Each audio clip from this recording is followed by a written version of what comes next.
You're listening to Life Repurposed, where you'll find practical biblical wisdom for everyday living, creative inspiration, and helpful resources.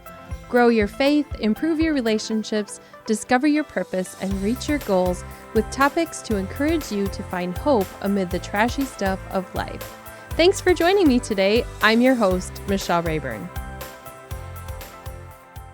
Hello there. Thank you so much for joining me for episode number 119. We're almost to the end of season 4. I have a couple more guest interviews and then a solo episode and then a little bit of a break for Christmas and then coming back in the new year with some new things on the podcast. So this week I have a guest. I'm going to be talking with Michele Morin. She's one of the authors in the Life Repurposed book. Michele is a reader, a writer, a speaker, and a gardener who does life with her family on a country hill in Maine. She has been married to an unreasonably patient husband for 30 years, and together they have 4 sons, 2 daughters-in-law, and 3 adorable grandchildren. She's active in educational ministries with her local church and delights in sitting at a table surrounded by women with open Bibles. Michele loves hot tea and well-crafted sentences, poems that stop her in her tracks, and days at the ocean with the whole family. This week, Michele and I talked about the habits of holiness and healthy spiritual practices, and after struggling with her faith, she found new balance with what she calls being intently haphazard with her routines. We'll talk about that. We'll laugh a little bit about being boy moms, and I hope that you'll find some common ground here as you listen to Michele tell her story of struggling when she was at a Christian college. Here's my talk with Michele Morin. Welcome, Michele, to Life Repurposed, and thank you for sitting down to talk with me today. I've been looking forward to this. So I noticed in your bio you talked about days at the ocean. I'd love to know what a day at the ocean looks like for you. Well, we have done this ever since our kids were little. We basically pack them up, pack enough food to last for the whole day. I had 4 sons, and so there's a lot of salt and sand and crashing into waves, and just the day at the ocean is an event. And so we'd have a picnic, and the kids would enjoy the tide coming and the tide going, and we still do that even though I've got 2 married sons, and everybody's kind of off doing their own thing. At least once a summer, we try to schedule a time when all of us that are in the state at least can get together, and the grandchildren are there now, and we use lots of sunscreen, and we still pack up lots of food. And of course there are certain menu items that are required, like whoopie pies, and it's just a fun day, and it's something we all enjoy. It does sound fun. I'm a boy mom too, only I have only 2 of them, so I can't imagine raising 4. Well, a boy home has a certain character to it and a certain decibel level, as you know. So Yes, it does. So did you get any granddaughters in the mix? I have 1 granddaughter, and it's lovely. And we do tea parties, and she's such a little girl, and it's such a learning curve for me. Basically right now she's 3, so she likes to do all the same things that her older brother likes to do, but she just has her own way of being in the world, and I'm trying to just really get in on that and enjoy it, because she's amazing. I have 1 granddaughter, so she has now tipped the score in my favor, because Really? the daughters-in-law evened the score, and then a granddaughter tipped it. And there's 2 grandbabies on the way, and by the time this airs, I'll know what they are, but I don't now. But I'm thinking, wouldn't that be fun if they were also girls? Yeah, I've got a long way to go, because I have 2 grandsons and 1 granddaughter, and then we still got 1 son that's not married and 1 that's engaged. So I don't know if we'll ever catch up, but I don't know. I kind of like the guy vibe anyway. It's fun. So do you feel like raising boys changed you, like in personality? Yes. Oh heavens. If you know how they have the senior superlatives, like most likely to succeed and most scientific and all that, if there had been a least likely to have 4 sons and be happily married to their father, I would have won that one. I just had so much to learn. The first time my kids played in the mud, and they rolled in a puddle. And the first time the 2 oldest came to the door covered from head to toe, I just cried because I didn't know what to do. I mean, what do you do when they're just that covered? And I had so much to learn about just chilling, Yeah. just ride with whatever's going on and don't try to control every stray atom in the universe and enjoy. In fact, I wish I had enjoyed them more. I wish I had just, Me too. had let my hair down a little bit more and just let things be. But I think, yeah, definitely I have changed because of the boys. You're telling my story, I think, because it's the same thing. It's like the first time we got out Play-Doh, I freaked out, or having them help me bake in the kitchen. I wish I had been a lot more relaxed about it. Yeah, all they want to do is eat the dough. It's crazy. And just everything's a mess, but that's how they do life. Yeah. Yeah. Yeah. What they want to do is dump the flour on the floor, then get out the Hot Wheels cars and make roads through the flour is what they want to Yes. do. Things that would not even occur to you. And the things that you hear yourself saying to them are just over the top, things you never would dream anybody would do. You're saying, don't do that. Yes. So, Yes. But it's fun. I think I learned a new language, and it was friendly sarcasm. oh, yeah. So there's a way of relating to boys there's like this balance of it has to be firm, but also has to have a little bit of humor mixed in. It's like they have their own language. And in our house, we discovered friendly sarcasm, not cutting, because there's sarcasm that hurts, but Right. That's a good way to describe it. I like that. So tell me a little bit about, we're going to go back and rewind a little bit to your own childhood. Tell me a little bit about growing up. What was your faith journey like? Well, I came to faith through the ministry of my local church. I didn't really grow up in what I would call a Christian home. Things were pretty well dominated by alcoholism and mental illness as I was growing up, and it just felt very tumultuous. So when I graduated from high school, I went off to college and decided to just move on, which has been a pretty good strategy. And I didn't really have a falling out with my parents. My mom lived with us for 5 years at the end of her life. And so we weren't estranged, but I just knew that I needed to keep my distance and have, boundaries, and that worked really well. But right from the beginning, it seemed like the following life, the Christian life for me was about ministry, because I found out pretty early on that I could teach. And of course, when you're 16, the only people that you can really teach are kids.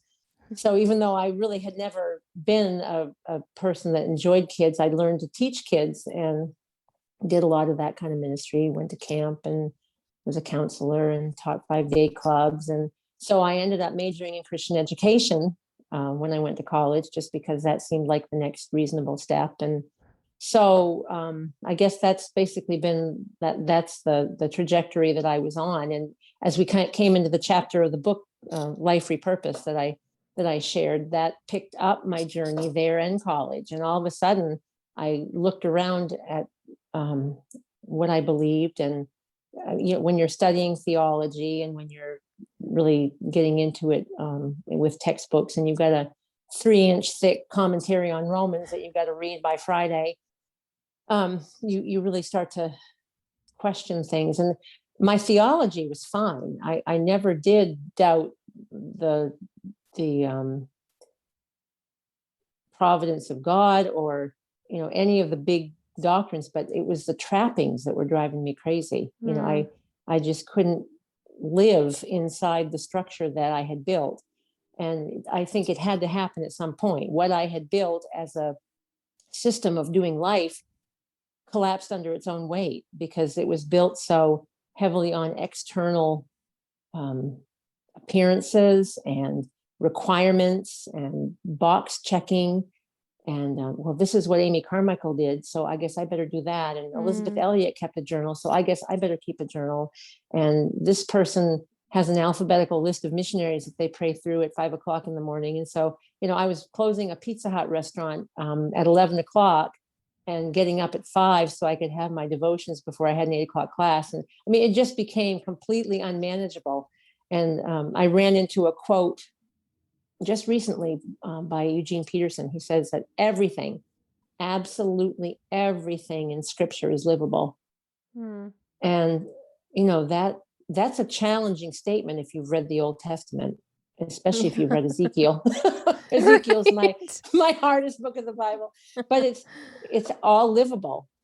And so if we've built ourselves something that just seems completely impossible to us, and we've gone outside of what God even requires of us, that's not to say that he doesn't often require hard things, because he does. But if it's scriptural, then it's always possible to do the will of God. And so what I had built really needed to collapse so that I could start all over again. So that's what happened. So in the chapter in the book, you talk about being at a Christian college when you started to wrestle with doubt. What was it like to be in that environment? Who could you express your thoughts to? Well, I really didn't. That's the thing. I'm sure that no one that I went to school with at that time would have thought that I was struggling with anything, because I had a great GPA and I followed the dress code, because this is back in the 80s, right? When you had, pantyhose and all that kind of thing. And it was in the South. So even more so, the Bible Belt down in Georgia. So it was this, all of a sudden, I just couldn't do all the external stuff anymore. It just became so hard for me to drag myself into chapel and sit there, because I think it was a combination of cynicism, because in any Christian college, in any gathering of believers, there's hypocrisy.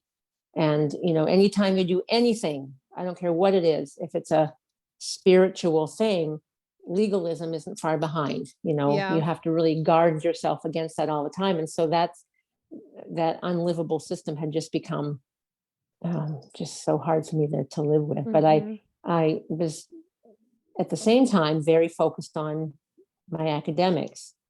And so that, I think, people weren't looking, rebellion in a Christian college has a certain look, and I didn't have that look. So no, I don't think anybody was even aware of it, really. I'm thinking about being at a Christian college and not being able to talk to somebody about what you're thinking. And, you mentioned the word hypocrisy. This is something, hypocrite, comes up when people talk about church. Well, I think one of the reasons is because we do put on that appearance and we make it about things we do and the legalistic things. So what was it like when you first met somebody else who had gone through something similar or expressed the same thoughts? How did that feel? I think it's kind of like a big relief, that you're not the only one that's having these thoughts about chapel, or why do we have to be in our dorm rooms at 10 o'clock, or that sort of thing. And I think that it was a relief to find my way back into some spiritual practices that felt enriching without being enslaving. That you can pray every single morning at 5 o'clock and it's enriching. It doesn't have to be enslaving. It's really ironic. We build these structures and they create space for God to meet us in. And that's a very healthy thing. It's a habit of holiness that we want to cultivate, but they can become something that they never were intended to be. I remember as a child thinking, like it was a terrible sin if I started to eat my food and forgot to pray before I ate. Oh, so you grew up in the Bible Belt too. Well, I wasn't in the Bible Belt, but basically the similar mindset. Yeah. And it wasn't like anybody said that, nobody said it's a sin to not, it was just that this was what we did. And it was like we forgot to pray. We have to pray. Almost like, as if it was not said, but implied or something, or I picked it up that way. Right.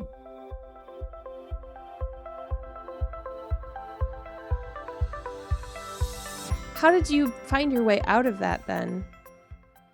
Well, it sounds horrible, but there's a poet named Denise Levertov. She's written a poem with the phrase "intently haphazard" in it, which I love. I love the irony of intently haphazard. But yes. I feel like that's the way that would describe my spiritual practices now, because I'm still a mom. I work as a substitute teacher. I try to have my grandchildren in the house as often as I can. And so I don't really have this monastic life where I can just say, this is my holy time. Everyone leave me alone, that kind of thing. I'm not like Susanna Wesley with a dish towel over my head. I never did get that practice down. So like now, I'm going through a thing where I'm reading in First Peter, and I read very slowly and very repetitively. It's going to take me through October to get through the short little letter of First Peter, because I like to read slowly and repetitively. So I'm intent about it. I've written up a schedule for myself. I know this week I'm reading First Peter chapter 2, verses 4-8, and I'm reading them every single day. And then I go back sometimes and read the whole chapter. And I'm reading a hymn every day, and I'm journaling the lyrics of the hymn that really stand out to me or that I think are wonderful. But that might change, and so I try not to let the tail wag the dog. The main thing is to meet with God. It's not what I do in the process of meeting with God. So, I try to resist anything that feels hollow or formulaic, because that's when you start to be controlled by the form rather than the substance of it. How did it change raising your boys then? After you came through a season of doubt, you found a road out of it one step at a time, really, 1 mile at a time. How did that change parenting then for you? That's such a good question, because parents expect a degree of orthodoxy, I think, from their kids, that if they looked back at their own life, like when you were 19, what was your theology like, really? Why did you go to church when you were 16? Did you go because you just couldn't wait to open that Sunday school quarterly and sit there and listen to the Sunday school teacher? Or did you have a girlfriend that you wanted to see, and that was the only place you could see them that week? And so, God uses even our mixed motives. And so that is one way that my kids really taught me about the following life, in that I couldn't expect from them a degree of orthodoxy that I wasn't even really clear on myself. But I think we fear so much for our kids that our parenting is a lot of times motivated by fear. We want to drill into their heads the Westminster Catechism so that they'll have it at their fingertips on 3x5 cards in the back pocket of their jeans or something, so they can whip it out in case they meet an atheist and, fight against the falsehood. Whereas, we have to trust God to keep them in the way that he kept us. And there's no reason on this planet why I should be married and happily married and a practicing Christian and a member of a church, looking at my home life when I was a kid. But God is sovereign and he keeps his own. And so that has been key in the way that I've looked at my kids' spiritual journeys. Yeah, we've had a lot of conversations with our boys. Now they're grown, but we left the door open to have the conversations of expressing a question about something, asking why we do things the way we do, being open to their input, even though we were still spiritually training them. So you went to a Christian college. I went to a state university. How did your kids end up going to Christian college, or did they go to college at all? All four of them have gone to college, and not a single one has gone to a Christian college. And I'm not sure that I would have even recommended it, because two of them went into a trade. So they went to a community college and got an associate's degree. I think they inherited enough of my cynicism so that I wondered if they would struggle. So I didn't encourage them to go to a Christian college. And it's been how many years since I went? The cost of education now is it's such a driving force just in getting that degree. Two of them were married, at least for part of their college time. So that also is a factor. They weren't really free to just pick up and get on an airplane and go to California like I did. So, yeah, when you think about it, there are some parents who really want their kids to go to a Christian college because they think it will spare them from wrestling with things or from rebellion. And you probably saw in your own experience, you weren't the only one who went to a Christian college and struggled. Right. Right. Exactly. And So there's a it's place not for both. right, especially if you're going to go into ministry, Hmm. then you need to be there and get the training that you need so that you can come in with all the information that you need. It just gets you started out studying the Bible and hermeneutically and theologically and Hmm. everything else. But I think everybody's journey has to be unique. And um, so we homeschooled our kids through high school, and that's Okay. another um, it was time for them to go out, and not that we sheltered them, because they went to they did extracurricular activities through the public school, and they went to the vocational school. So they knew all the 4-letter words and had been offered drugs and everything like that. But it's just, we felt like it was important for them to get right out and do whatever it was that God was calling them to do. And if that involved ministry, then certainly go to a Christian college. But Hmm. but they followed a different trail. Yeah, it sounds like as a parent, you weighed out each thing and decided what was best for your family. And that's what every family has to do, is like what's right for our kids versus prescribing something and jumping back into legalism for another Right. family. So often they do things that you never would have predicted. I didn't know welding was a thing even. I pictured my oldest son becoming a lawyer or something because he was very articulate, or I mean something that would require talking because he was always so vocal and verbal. And he one day just decided he was going to be a welder, and he's really good at it. He's got a management position now, and so he's who even your kids teach you so much about what's even out there in the Yeah. workforce. Yeah. When I went off to a state college, I was studying nursing, and I couldn't afford to go to a Christian college, even though some of them had nursing programs. I found that my faith grew when I was there because there was so much pressure from around me, Mm-hmm. but I got involved in a Christian organization on campus.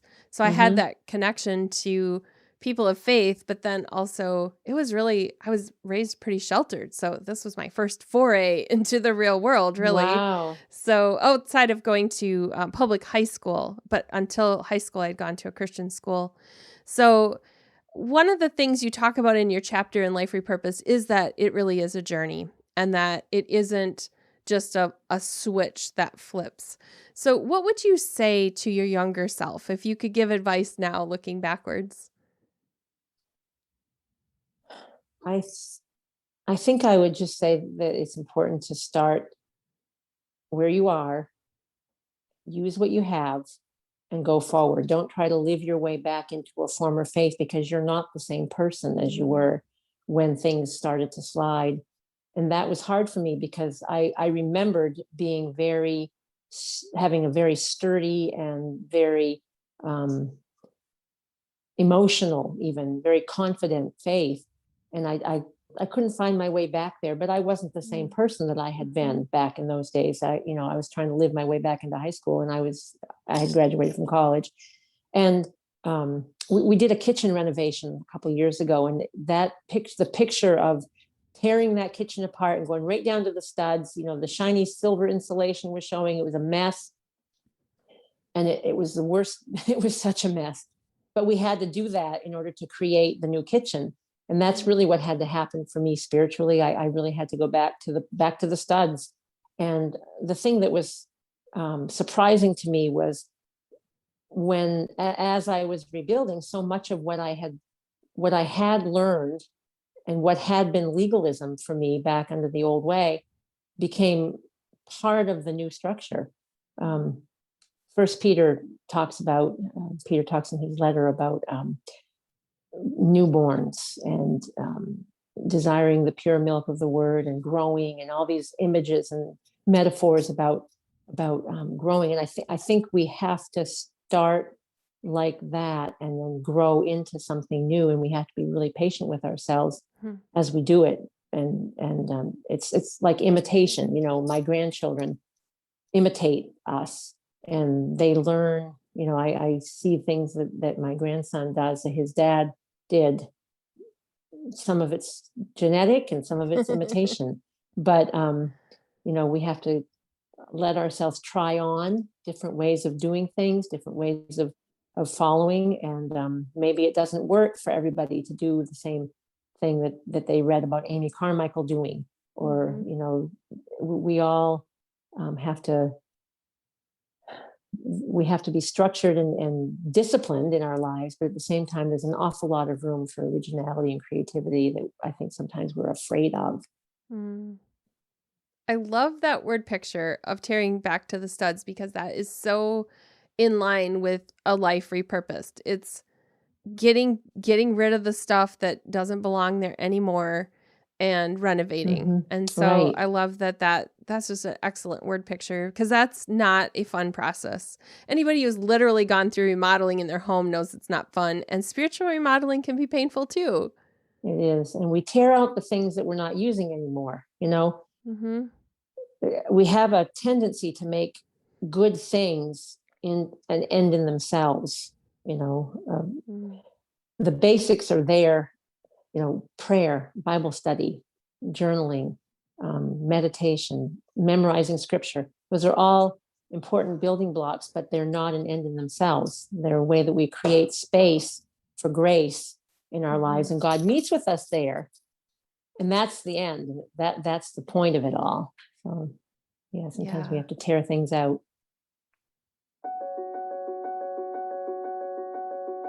This episode is sponsored by ClassicMarriageBook.com. Is your marriage ready for the long haul? In a marriage, there will be hours of maintenance work, tinkering, breakdowns, meltdowns, blow-ups, cute photo ops, wear and tear, overhauls, memories, vacations, celebrations, and repairs. There will be moments where you haul yourselves back to the garage for work. Like a trusty old truck, a classic marriage isn't perfect, but who can put a price tag on it? In this book, you'll find inspiration, honesty, and self-deprecating humor from the front seat of adventure with Michele and Phil. Tips to get under the hood and keep your marriage on the road to a long future. Tune-up questions in every chapter to work on your communication. Tools to cool overheated emotions and repair broken hearts.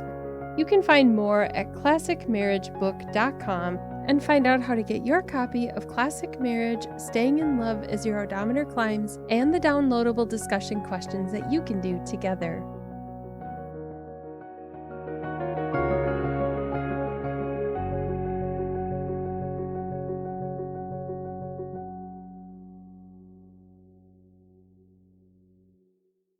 I love to leave a resource with our listeners, and you have a blog that I'd like you to talk about, because just looking through a little bit of it, it's such a great resource. You're blogging really regularly. How many times a week are you posting? On Wednesdays, I usually share either a devotional post, or I started out as a book review blog because I love to read. And it was like, wow, publishers will send me books for free and I can read all these books. And when you read, you can just see people's eyes glazing over when you start talking about your books, if they're not readers. A lot of my friends are more fiction readers, and I have tended to read more nonfiction, and I'd still read some fiction, but all of a sudden you have this outlet for sharing what you're reading, and people are interested because a book blogger attracts other people who like to read. And so it started out that way, and then I have moved more towards doing all my book reviews at the end of the month in one big post, because I feel like the Lord has given me things to share that I want to talk about. So sometimes it's about parenting, and I guess my blogging is that intently haphazard kind of thing, like what I talked about with my devotional practices.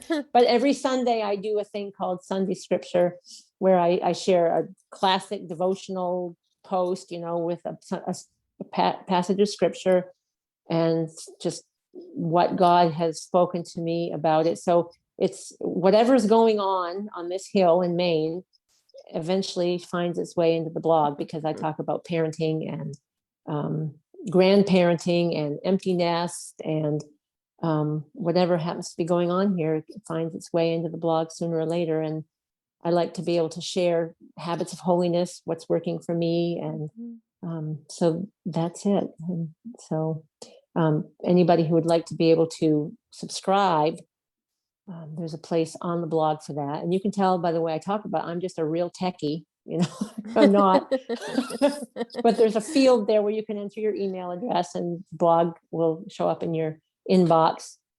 whenever a new post is published. And I have a newsletter that I send out once a month to all the people who would like to receive that. And that's a little bit like the blog, but I tend to share a little more personally there. Sometimes I create resources. Like when I started reading in First Peter, I shared my reading schedule, and I was surprised how many people wanted to try reading through First Peter slowly. Yeah. Yeah, that's So great. So where can people find that? What's the address? my blog is michelemorin.net, and it's Michele with one L. So Michele Morin, Morin.net. And I'll link to that in the show notes too for people who want to go there. I encourage you to check out that resource because Michele has a really active presence there with people who are engaging and following. So you can actually have conversations every day that she posts a blog post there. There's people who are talking about it. So if you're somebody who wants to have conversations off social media, it's a perfect place for that because you're topically talking off social media. Yeah, it's fun. I love it. I have a very accepting and active community there.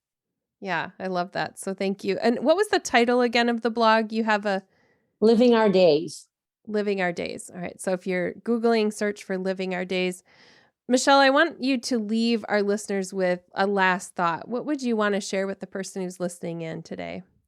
I guess if you're in a situation where you feel unhappy with your relationship with God, if you feel like it's tired, if you feel like it's become work, like it's something that you're on a treadmill and you're just trying to keep it going, I would urge you to stop and just rethink things, to project yourself into a future, what needs to change, and then just dare to do that.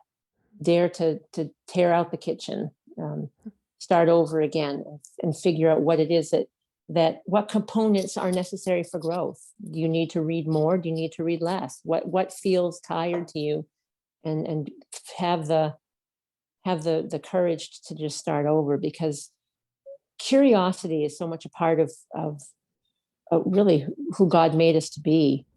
And once you're sure that you're right about everything, once you have the idea that there's nothing new out there, you stop taking in information, and that is a sad place to be. It's suffocating. So I would just encourage people to ask themselves what story they want to be able to tell down the road, and then figure out what they need to do to make it happen. Great words of wisdom. Thank you, Michele, for sharing your heart with us today. Thanks for having me. You've been listening to Life Repurposed with Michele Rayburn. Check out tips, resources, and inspiration at michellerayburn.com to get the show notes for this episode. Each week, I share links to everything mentioned in the episode, graphics you can share, and guest quotes. I also invite you to join the Life Repurposed Facebook community for weekly conversation with others on the journey of discovering the repurposed life. Before you go, which friend needs to hear this episode? Share a link with a note to invite them to listen. And thank you for listening too.